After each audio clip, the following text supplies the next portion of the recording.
the scientific laws that we upheld today are the best explanations. The approximations, they are not perfect. We know they are not perfect, but it's the best we have.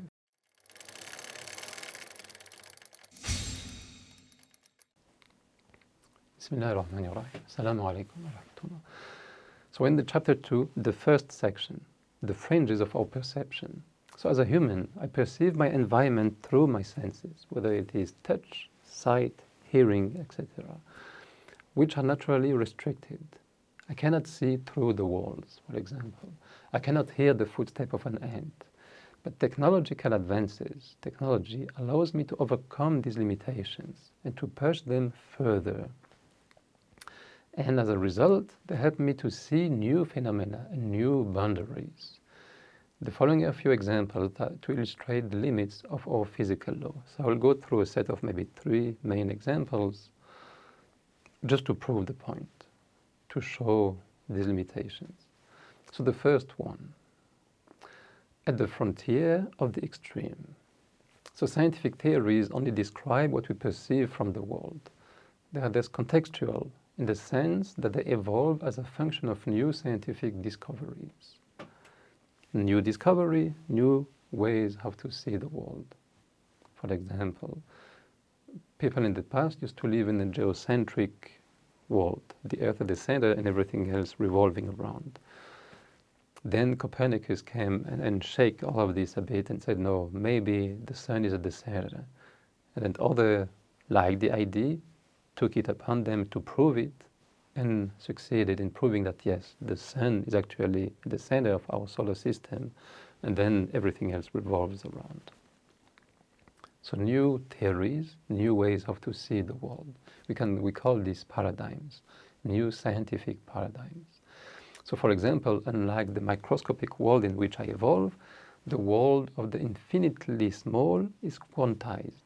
And here I'm just spending a bit more time to explain these theories. So while a piece of furniture can be placed anywhere in the room, like I take my cell phone, I can put it here on the desk, over there on the desk, I can slide it, it's all right. It seems that it can take any position, and it's okay. It's allowed. But when you look for things that are small, like electrons, for example, they do not accept to be placed at random around the nuclei. They must, on the contrary, be on specific levels, well-defined state. You call them either energy levels, orbits, or even spin states. So while a piece of furniture can be placed anywhere in the room, one finds that the electron, for instance, does not accept to be placed at random around the atom, the nucleus of the atom.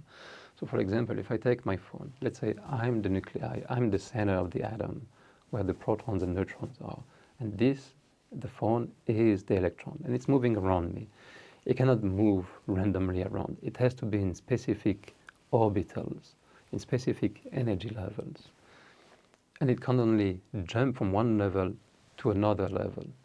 Nothing in between, just from one level to the other level. These are the quantization of the energy states.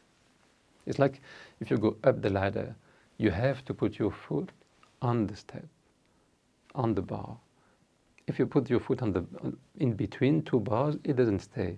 You can only go from one bar to the next bar, from one level to the next level and higher up. That's how you can think of quantization of a ladder. Another fundamental theory that reshaped the past century is Einstein's theory of general relativity. In agreement with this theory, one finds that time passes faster or slower depending on the speed at which one moves. So to see time as relative is really a new concept.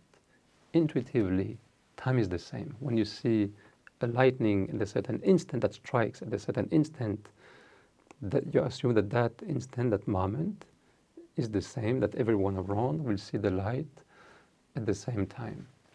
But no, light takes some time to travel, and that time will vary. And typically, the faster you move, the slower time passes.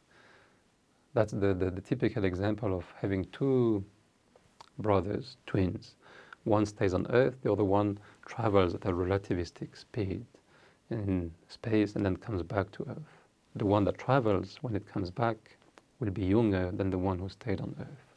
That's the relativity of time.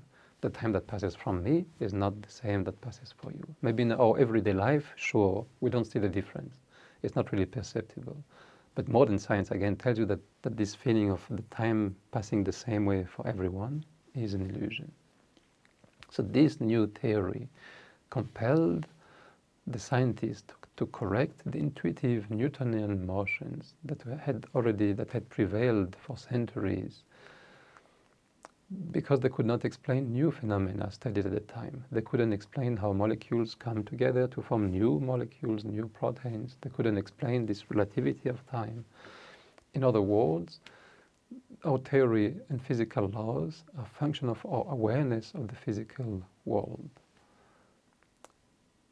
Meaning that the more you see of the world, the more you observe, the more you have to shape your understanding of it.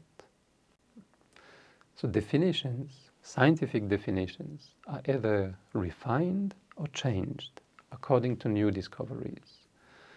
That's where Thomas Kuhn comes with, the famous philosopher of science comes with his idea of paradigms. Sometimes you don't only tune the theory, you just scrap it and you take a new one instead. Thus, I must not see physical laws as absolute truth, but rather as approximation that allows me to describe what I currently perceive of the world. That's this idea, this modern idea of science is the best explanation. The scientific laws that we upheld today are the best explanations. The approximations, they are not perfect. We know they are not perfect, but it's the best we have. So you just use it, and it's still useful, so you keep it. So the laws in place are therefore contextual. Contextual meaning that it depends on what you perceive of this world. And I must expect to see them evolving or even being replaced as we discover new phenomena. Jazakallah.